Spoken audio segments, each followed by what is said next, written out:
RRI Radio Tangga Bencana COVID-19. Kerjanya begini kan santai aja dia. Pandemi virus corona tak melulu membawa dampak negatif.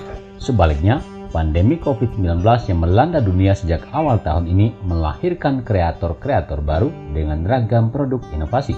Salah satunya muncul komunitas pecinta seni ukiran Mandau atau Parangka suku Dayak Kalimantan. Komunitas ini bisa ditemukan di wilayah Kutai Barat, tepatnya di Jalan Sultan Hasanuddin, Kelurahan Simpang Raya, Kecamatan Barontongko, Kota Sendawar. Meski baru seumur jagung, mereka sudah menghasilkan puluhan mandau dengan ragam ukiran.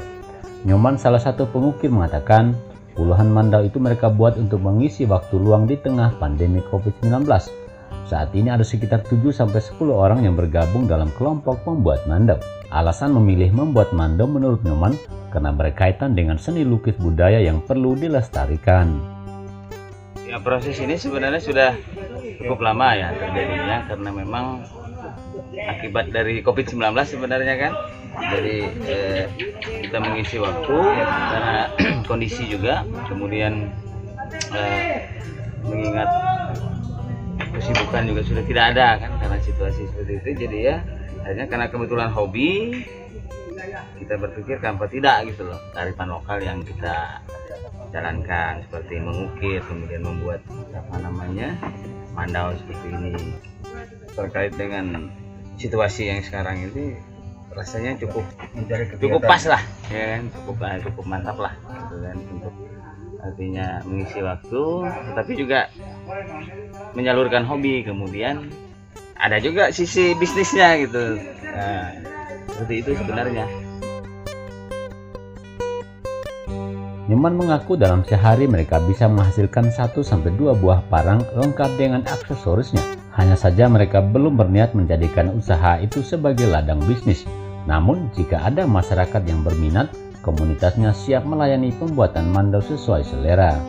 Iya, kalau rencana sih ada. Cuma ya kita yang proses sekarang ini adalah bagaimana kita memuaskan hobi itu, hobi sendiri. Kemudian untuk sekarang kan kita memenuhi keinginan teman-teman di seputaran kita di sini saja. Kalau untuk ke depan memang karena saya pribadi dengan Bapak itu memang punya galeri sebenarnya kalau untuk di Samarinda. Kalau di sini ini baru proses awal gitu kan. Kalau misalnya kayaknya memang iya, kita memang ke depan perlu memikirkan serius soal ini. Artinya mungkin akan kita kembangkan lebih lanjut lah, karena ini merupakan sesuatu yang luar biasa menurut kita kan. Untuk harga jualnya sendiri kisaran berapa tuh? Bervariasi, jadi penjualannya ini tergantung jenisnya, kemudian tergantung jenis parangnya, tergantung jenis mandaunya, panjang pendeknya, jenis besinya, kemudian tergantung jenis hulu dan jenis sarungnya, tergantung juga ukirannya. Artinya kalau dia sebesar ini antara 800 sampai 1 juta biasanya kalau dia seperti ini. Kalau dia yang seperti ini 3 sampai 5 juta tergantung juga. Kalau dia tulang itu lebih mahal karena memang berat, proses pembuatannya sangat berat. Tapi kita kalau kita produksinya karena memang kalau ada pesanan untuk teman-teman yang hobi, yang sama-sama hobinya, baru kita buat. Kalau untuk artinya dijual lalu kita stok, kita pajang, belum ada, kita belum ada stok. Karena sesuai keinginan, sesuai ini keinginan pemilik parang kalau dia pesan kan. Bang, ini rata-rata motif yang diukir ini motif dari mana, Bang? Kalau kita ini kombinasi. Jadi kalau saya pribadi dia bukan hanya motif Dayak, karena lebih dikembangkan kepada hal-hal yang modern. Contoh soal yang seperti ini, kalau mandau orang Dayak itu rata-rata panjang begini, panjang dan dia kurus, panjang kurus.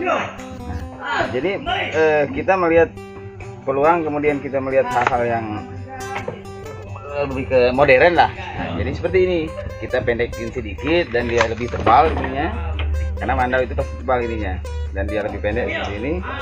Gagangnya juga berbeda. Ini gabungan misalnya. Kalau saya pribadi itu banyak ngambil dari motifnya Mauri dengan tribal. Jadi dia tergabung di situ selain motif Dayaknya sendiri. Kalau saya sebut ya ini mandau minimalis tuh.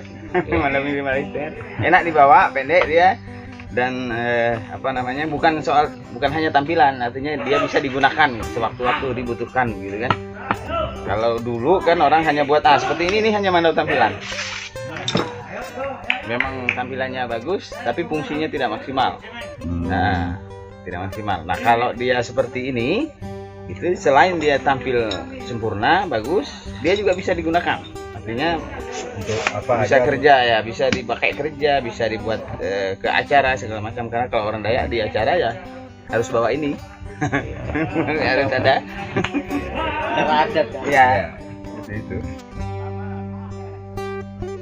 Kreativitas dan inovasi kelompok ini mendapat dukungan sejumlah pejabat Pemkab Kobar, seperti Camat Baron Tongkok Denasius hingga Kepala Dinas Penanaman Modal, perizinan terpadu satu pintu DPM PTSP Kutai Barat Henderman Supandi, bahkan memborong belasan mandau sebagai koleksi. Ia berniat memberikan mandau tersebut ke Bupati Kobar dan Mahakam Hulu. Dari 14-18 yang saya miliki ini untuk sementara ini masih sekedar koleksi karena kebetulan teman ini yang membuat di tengah-tengah waktu luang kami, jadi sementara ini masih saya koleksi dulu. Jadi belum ada sejumlah mandau ini untuk dijual atau dikomersilkan, jadi masih koleksi karena hobi. Jadi kalau ada model baru lagi, ada besi yang baru, ada ide-ide baru lagi, kami buat. Jadi sementara ini masih koleksi. Ya sebenarnya kalau bicara target, sebanyak-banyaknya lah.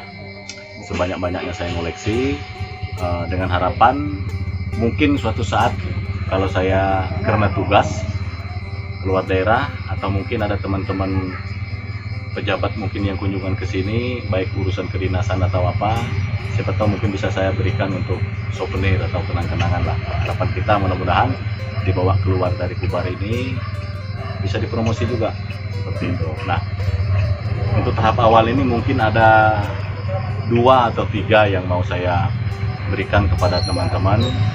Yang pertama mungkin kepada Pak PJS Bupati Kutai Barat, karena beliau ini kan sampai Desember bertugas di sini, selesai tugas. Ya mudah-mudahan nanti kalau beliau berkenan, saya secara pribadi merencanakan untuk memberikan kepada beliau. Yang kedua kepada Pak PJS Bupati Mahakam Hulu. Henderman Supandi juga mengapresiasi kelompok seni ukir mandau tersebut. Pasalnya, mereka ikut mewariskan seni budaya daerah. Andras Trisno, RRI Nawar melaporkan. Bagi orang Dayak, di samping ini seni, ini budaya sebenarnya. Disadari atau tidak, budaya ini mulai luntur. Jadi ya dalam hal pemerintah tentu sangat mendukung ini di tengah-tengah keterbatasan. Daripada prinsipnya apapun keadaan kita, jangan menyerah dengan keadaan. Apapun yang bisa kita lakukan, baik itu hobi, baik itu menghasilkan, saya pikir mari kita lakukan bersama-sama. RRI Radio Tangga Bencana COVID-19.